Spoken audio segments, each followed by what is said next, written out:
અરવલ્લીના મોડાસામાંથી કાળજુ કંપાવનારી ઘટના સામે આવી છે।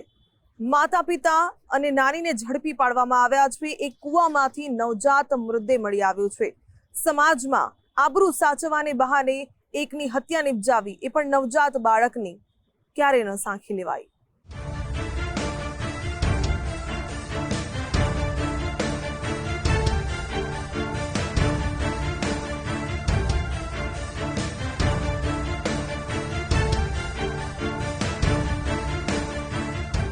રાજ્યમાં નદી, કૂવા જેવા જળ સ્ત્રોત કે પછી અવાવરું ઝાડી અને કોતરોમાંથી નવજાત બાળક મળી આવવાના કિસ્સા વધતા જાય છે।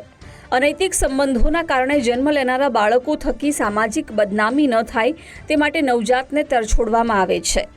અરવલ્લી જિલ્લાના મોડાસાના પહાડપુર રોડ પર માઝૂમ જળ પાસે કૂવામાં નવજાત ભ્રૂણ મળી આવ્યું।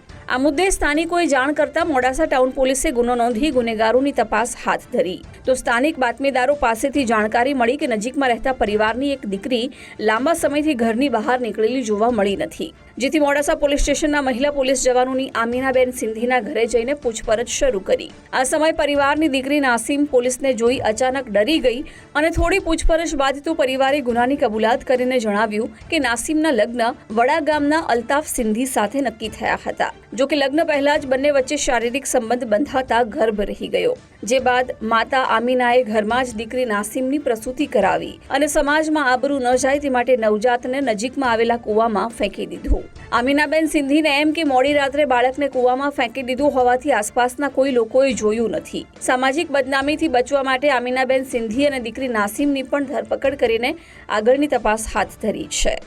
જે અનુસંધાને ગત તારીખ 14/5/2026ના રોજ મોડાસા ટાઉન પોલીસ સ્ટેશન વિસ્તારમાં આવેલા પહાડપુર પાસે માઝૂમ જળ સોસાયટી છે અને બાજુમાં આવેલ કૂવામાંથી એક નવજાત બાળકનો મૃતદેહ મળી આવે। જે અનુસંધાને મોડાસા ટાઉન પોલીસ સ્ટેશન ખાતે ગુનો રજીસ્ટર કરવામાં આવેલો અને ગુનો રજીસ્ટર થયા બાદ પોલીસ ઇન્સ્પેક્ટર શ્રી આર.ડી. ચૌધરી દ્વારા જુદી જુદી ટીમો બનાવવામાં આવેલી।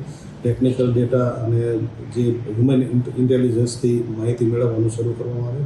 જે દરમિયાન ગુનાની તપાસ કરનાર અધિકારી છે પોલીસ સબ ઇન્સ્પેક્ટર આર.જે. રાઠોડનાઓને ખાનગી રાહે બાતમી મળે કે માઝૂમ જળ સોસાયટીમાં રહેતા અમીનાબેન અયુભાઈ સિંધી એમની દીકરી છે નસીમબેન કરીને, તો નસીમબેન છે ઘણા દિવસથી ઘરની બહાર નીકળતા નથી, તો એ થોડું શંકાસ્પદ એમને જણાયેલું અને બાતમી મળેલી। આ ચકચારી કેસમાં નાસીબેન સિંધીને પરિવારના અન્ય કોઈ સભ્ય કે પાડોશીએ મદદ કર્યાની શક્યતા નહિવત છે। ઉલટાનું કોઈ પાડોશીએ જ દીકરી બહાર ન આવતા હોવાથી કંઈક અજુગતું બન્યાની આશંકા સાથે પોલીસ સુધી જાણકારી પહોંચાડી હશે। મોડાસા ટાઉન પોલીસની સાથે જ ફાયર બ્રિગેડના જવાનોએ એક થેલામાં પેક કરીને કૂવામાં ફેંકાયેલા નવજાતને બહાર કાઢીને ધાર્મિક રીત રિવાજો અનુસાર દફનવિધિની પ્રક્રિયા પૂર્ણ કરાવી હતી। એ ધનસુરાના વડગામ ખાતે રહેતા અલ્તાફ ગુલામભાઈ સિંધી સાથે થયેલા સગાઈ નક્કી થયેલી અને સગાઈ થઈ ગયેલી હતી અને એ દરમિયાન એ બંને વચ્ચે શરીર સંબંધ બંધાયેલો અને શરીર સંબંધ બંધાવાના કારણે એને ગર્ભ રહી ગયેલી, પરંતુ સમાજમાં ડર જે આબરૂ જવાની બીકના કારણે એમણે આ વાત જાહેર કરેલી નહીં અને આ જે બાળક છે એનો માતા અને દીકરી ઘરે જ જન્મ કરાવે અને એ બાળક છે એને નજીકમાં જ તે સોસાયટીની બાજુમાં કૂવો આવેલો હોય એમાં એમને નાખી દેવામાં આવે અને આટલી માહિતી આધારે પોલીસે આ ત્રણેય ઇસમોની ધરપકડ કરેલી છે। કળિયુગી માતા અને નાનીએ ભેગા મળીને પોતાના જ લોહીને મોતને ઘાટ ઉતારી દીધું।